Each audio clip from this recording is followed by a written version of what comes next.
Hey guys, welcome back to my channel. In today's video, I want to talk about open relationships and why I feel like they should be normalized. I was kind of like scared to make this video because I don't know how like our generation takes stuff like this, but I do see a lot of people talking about like not having kids and not wanting to get married, and I just want to kind of take it a step further because I do see myself getting married, but I also want that freedom of being able to just live my life and experience the things I want to experience without feeling restricted. So I want to just basically talk about that in this video and kind of explain why I feel like open relationships should just be the norm. I think they should just be the standard. So I want to just start off by saying that an open relationship, in my opinion, and how I would conduct this type of relationship if I had one,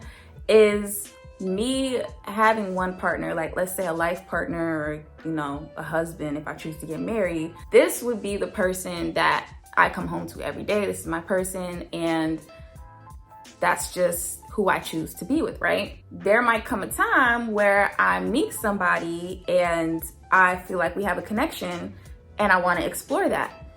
I think in an open relationship, you should feel free to explore that. And I think that for me, I would be okay with my partner doing the same thing as well, as long as there were boundaries. So the reason I feel like this should be the standard for everybody is just because it's so much going on in marriages, like with the divorce rates, people cheating, people lying.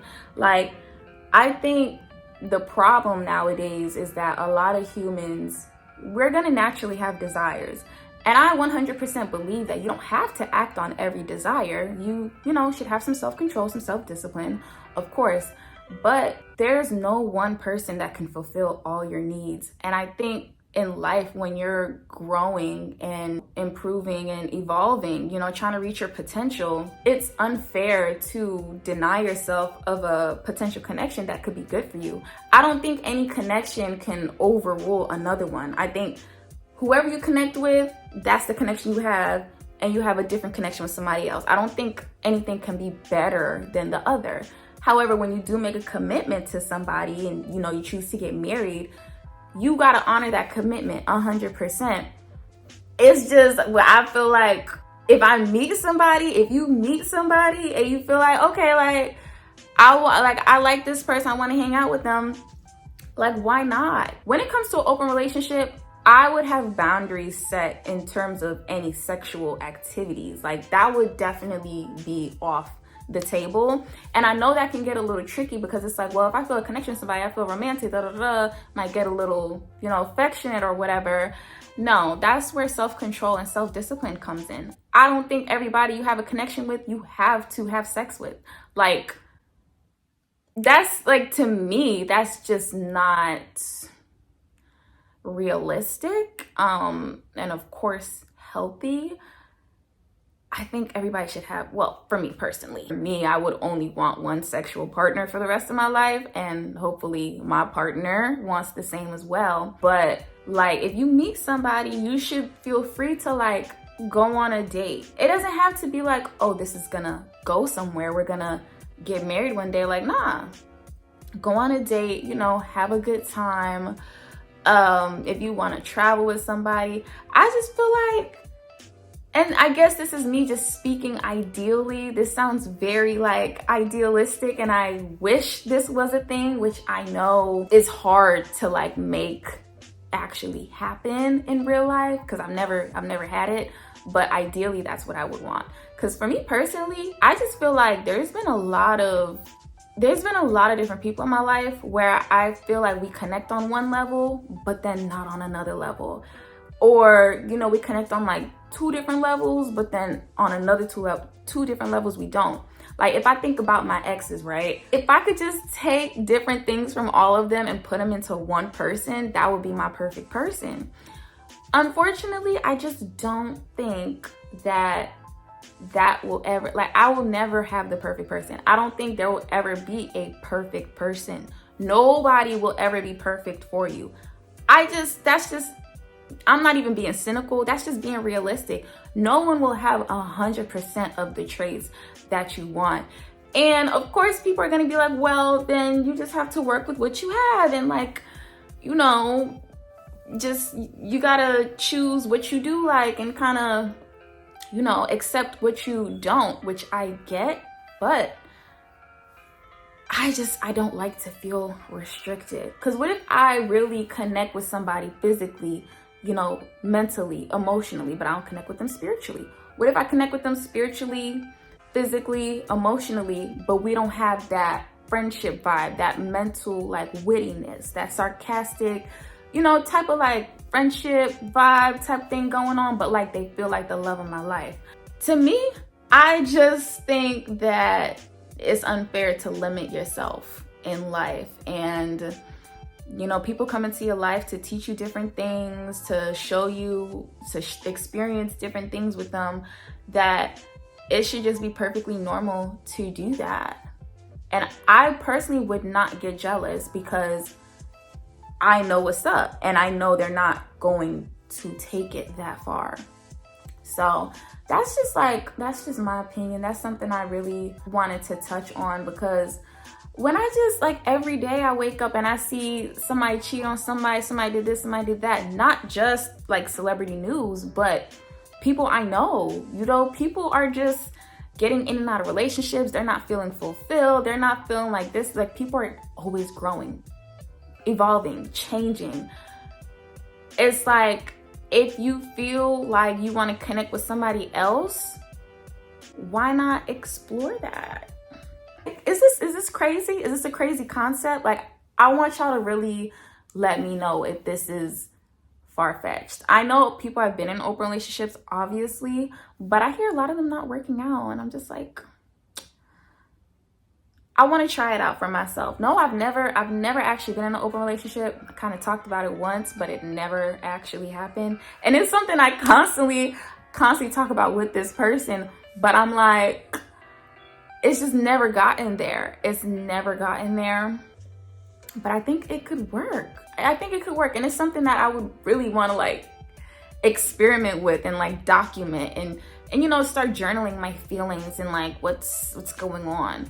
Because sometimes I feel like you meet your best friend, your life partner, somebody that you just naturally vibe with, somebody you want in your life forever.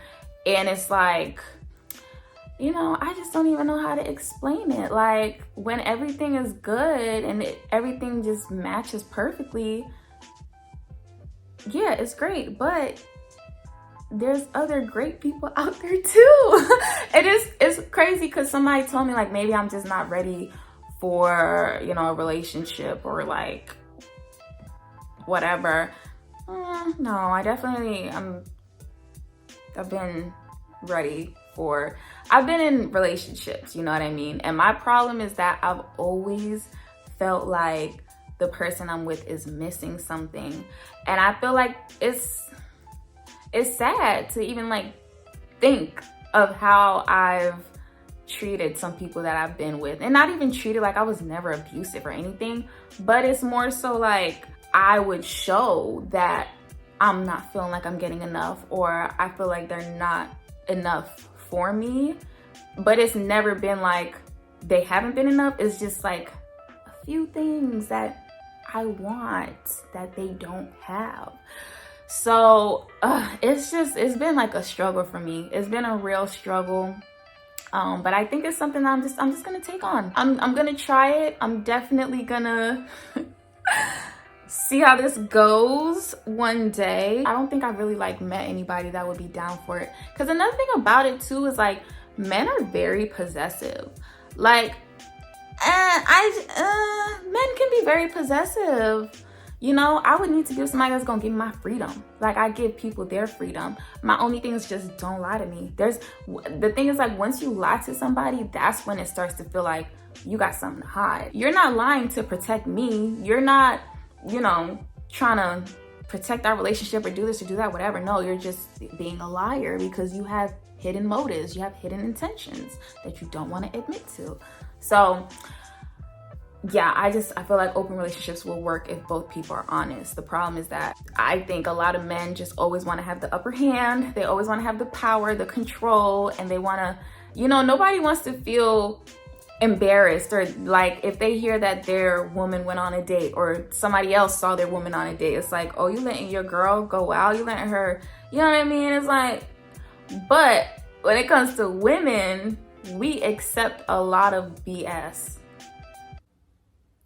I don't want to say I haven't personally. I've dealt with BS and then I leave, but you know, for a lot of us women, we just kind of like, I think a lot of women have just accepted that men are gonna cheat. Like they're just gonna cheat, and that's just, you know, and that's crazy to me. And then I also don't want the other option of like just being single and just not dealing with nobody. No.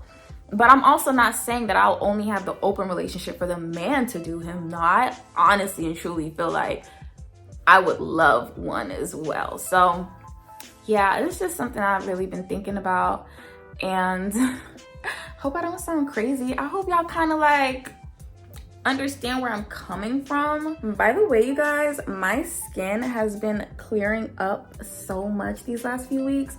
I just want to take a second to tell y'all about this new product I've been using. So I'm going to be showing you guys this microneedling technique that I use at home. If you're unfamiliar with microneedling, it's basically a procedure using tiny needle pricks to treat acne scars and hyperpigmentation. I struggled so bad with curing my hyperpigmentation for so many years, but I started getting this procedure when I lived in Atlanta, and it made such a huge difference for my face. As you can see, I washed off all the makeup and my acne scars are literally non-existent. So I'm using this tool called the Banisher, which comes in this little packaging. You definitely have to disinfect this product with alcohol before and after you use it, because as I said before, it has tiny gold plated needles, just little bristles that kind of sink into your skin. I go around each area of my face stamping this product and making sure I hold it for about 3 to 4 seconds. Now, you guys don't have to be alarmed. It's literally safe. It doesn't do any harm to your skin and it does not hurt at all. It's literally just like a little pinch to your skin, and that's just to penetrate the skin underneath so it can stimulate your skin's healing process. Basically, you can do this all over your face or just target your acne scars. I like to do it all over my face just to treat everything and keep it nice and even, because as you can see, all my acne scars aren't completely gone, but this has made a really big difference because they used to be really dark and just made me feel super insecure. But after that, I went in with this Banish serum and I used that all over my face. Then I used the vitamin C cream, and I use both products just because I want to, but you don't have to. It's completely up to you. By the way, microneedling costs like $100 if you get the procedure done at an actual like office, but this product is so affordable and you guys can purchase it with my code to receive even more money off, which is AngelK. I'm also going to put it in the description box below, but trust me, you guys, you have to buy this if you struggle with acne scars. I'm telling you, it will be your best friend. But yeah, let me know what you guys think in the comments. I would love to know y'all's point of view. Like, do you think an open relationship is something you could do with just rules and boundaries? Or is that just out the question for you? Like, absolutely not. You're selfish. You want one person all to yourself.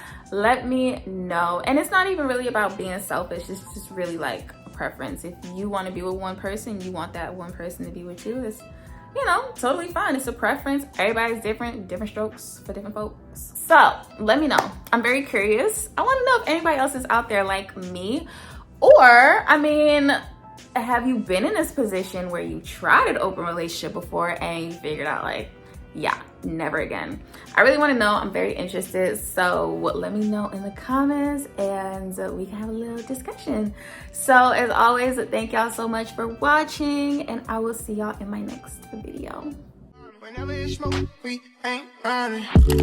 Too hard, don't stay too close. You gon' fuck around the town. Off this way, doing all these shows. I've been on the road, I don't care where I go, long as I get paid. That little vibe, she been on my mind.